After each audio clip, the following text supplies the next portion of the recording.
Исәнмесез, хөрмәтле телевизор караучылар. Бүген тормыш вә әдәп тапшыруында милләт-ара татулык хакында сөйләшербез. Әңгәмәдәшебез Баулы районы имам мөхтәсибе Әнвәр хәзрәт Хәмитов булыр. Хөрмәтле Әнвәр хәзрәт, ислам дине тынычлык, иминлек, татулык дине һәм һәркемне шушы сыйфатларга ия булырга чакыра. Аллаһ дөрес, тату яшәгәннәрне генә сөя. Бу хакта бераз сөйләп үтмәссез микән? Бисмиллахир-рахманир-рахим. Алхамдулиллахи раббил аламин. Ассалату вассаламу аля расулиллахи саллаллаху алейхи вассалам. Ассаламу алейкум ва рахматуллахи ва баракатуху. Шуннан да ислам динендә менә шул милләт-ара татулык бик зур урында тора.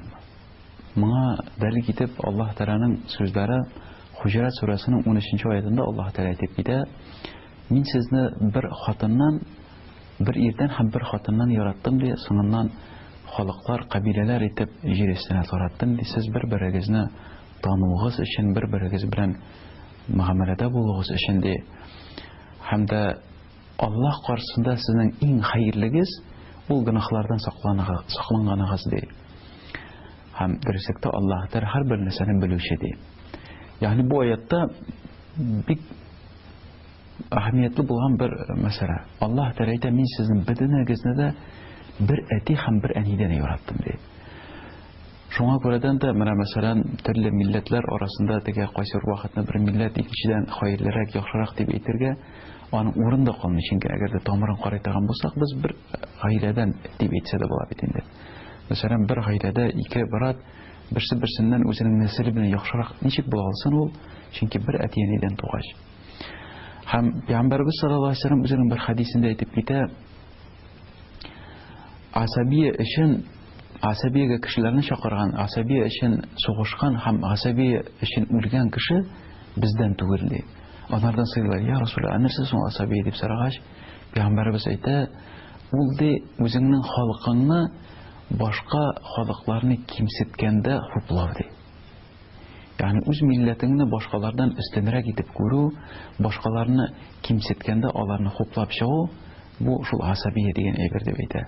Һәм Пәйгамбәрбез әйтә: "Кем моны шул юлда йөри, шуның белән шөгыльләнә һәм шул юлда үлеп китсә, ул мусульман булмый" ди. Димәк, ул җәннәткә оҗмакка бер качан эләкми, ул җәһәннәм әһелләреннән була. Һәм Пәйгамбәрбезнең тарихында, аның тормышында менә шуңа карата мисаллар бик күп.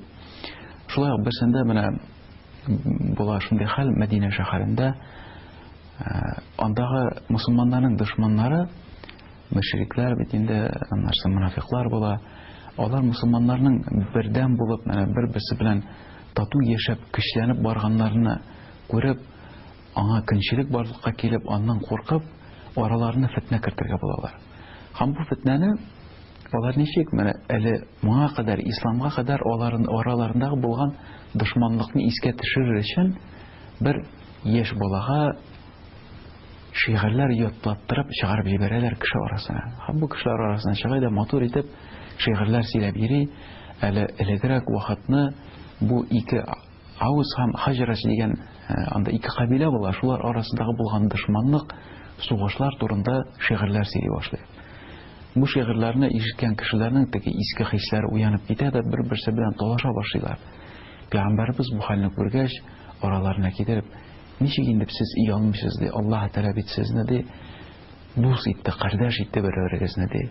Ә сез аны читкә алып куеп, хәзер яңадан искегә кайтасызмы ди." Һәм менә шуңа күрәдән дә исламның кайсы ягыннан да без карамыйк, Коръән аятларыннан булсынмы ул, Пәйгамбәрбезнең хәдисләреннән булсынмы ул, Аллаһ каршысында без бөтенебез бер тигез. Һәрбер милләт, һәрбер халык, алар бөтенесе бернинди аермасы юк.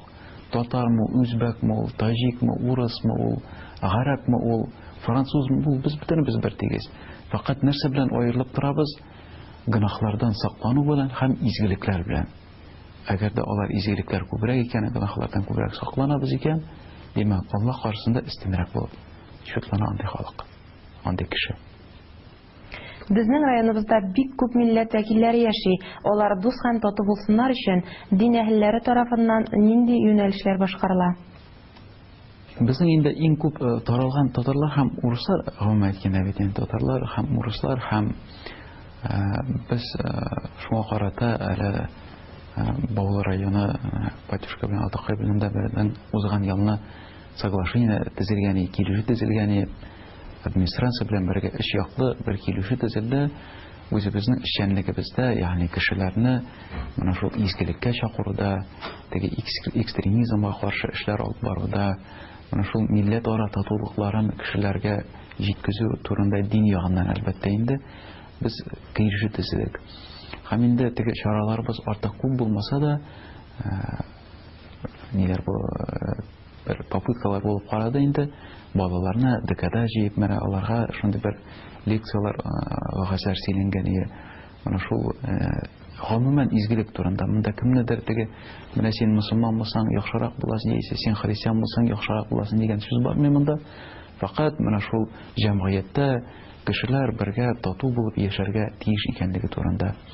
Мәчетләребезгә кагылганда инде теге үзебезнең мәхәллә эчендә дә соңгы елларда бит инде читтән килеп эшләүчеләр күп, үзбәкләр, таҗиклар килеп эшлиләр. Монда теге Дагестан халыклары да, азәрбайҗаннар бар. Алар да инде мәчетләребезгә йөри. Менә алар йөргәндә дә инде менә бу әлегенә әйтеп киткән аятлар, хадислар, вакыйгалар шундый алып барыла. Һәм без инде шул мәчет эшләрендә дә, теге өмә эшләрендә дә ул бүтән милләттән булган мәчет әһелләрен чакырабыз шулай ук. Алар да бергә тигез бергә катнашалар, бер мәҗлесләрдә шулай катнашып бергә эшләребезне алып барырга тырышабыз иншалла. Һәм дә ахырда шуны әйтеп китәсе килә.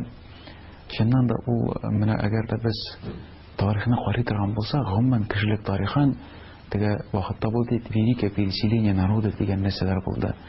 Ягъни әгәр дә без үзебезнең милләтебезне карый торган булсак, бүгенге көннең бигрәк тә ул күп милләтләр аралашып беткән. Менә совет вакытында бөтен халыклар менә шул союз буенча йөрделәр.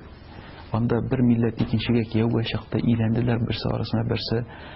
Һәм ул тарихта элек-элегедән дә шулай килгән. Шуңа күрә дә кайчан без кемнедер әйтик күрәбез икенче милләт әһелен, яисә икенче милләт әһеле берәр нинди әшәкелек эшләгәнен күрәбез икән, аны без ул милләткә ябыштерырга, аңа бәйләргә тиеш түгел. Чөнки һәрбер милләтнең үзенең яхшы изге кешеләре бар. Һәрбер милләттә үзенең инде тискәре яклары да була.